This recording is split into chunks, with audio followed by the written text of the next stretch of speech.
Petersburg, Virginia, September 4th, 1864.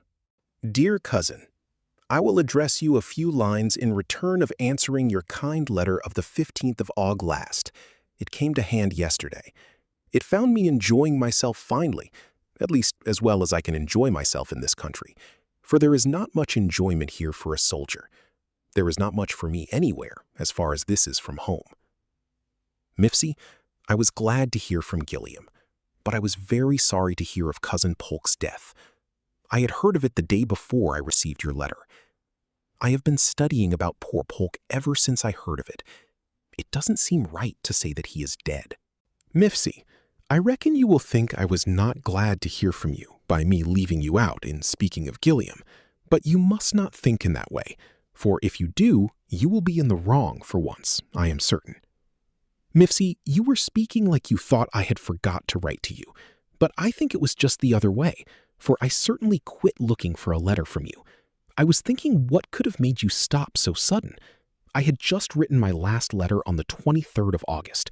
I was going to wait on it until I thought it had time to get there and back. Then I was going to give it up if I received no answer. But it is not the case, and I am much better satisfied. Mifsie, you make out like you have found out something great about me, but I don't think it is very much unless you would tell me of it. I want you to write to me what it is for. I think you have kept me thinking about it long enough. About one thing, don't you? I think you will say yes, and let me know all about it. Mifsie, I took it for granted that you had quit writing when I received a letter from Uncle Sam's puffs.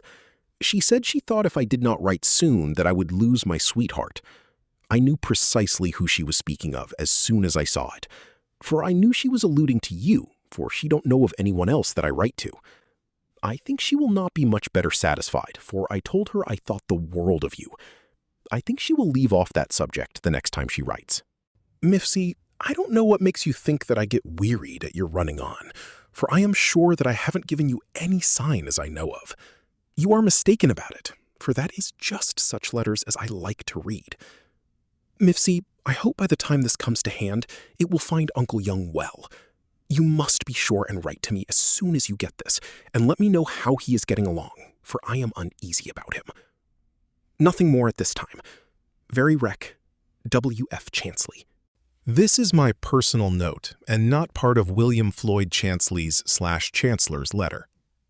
In historical correspondence, the phrase Uncle Sam's puss, or puffs as it appears typed with an archaic long S or as a misspelling, was a cheeky, colloquial nickname for a female mail carrier, postmistress, or a woman who worked closely with the government postal system.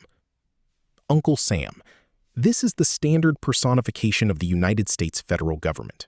Since the Postal Service is a federal entity, anyone working for the mail system was seen as an employee or extension of Uncle Sam. Puss, or puffs. Historically, puss, often written as puffs in older print or cursive due to the long S, which looks like an F, was a very common, affectionate, or slightly patronizing colloquial term for a girl or a woman, similar to how people used kitten. It did not have the vulgar anatomical meaning it carries today. Uncle Sam's puss literally translates to the government's mail girl. The local female mail carrier, Uncle Sam's puss, delivered a letter and casually gossiped or warned the writer, saying, if you don't write to your sweetheart soon, you're gonna lose her. It is a charming look at small-town historical life, where the local postal worker knew everyone's romantic business just by looking at the envelopes.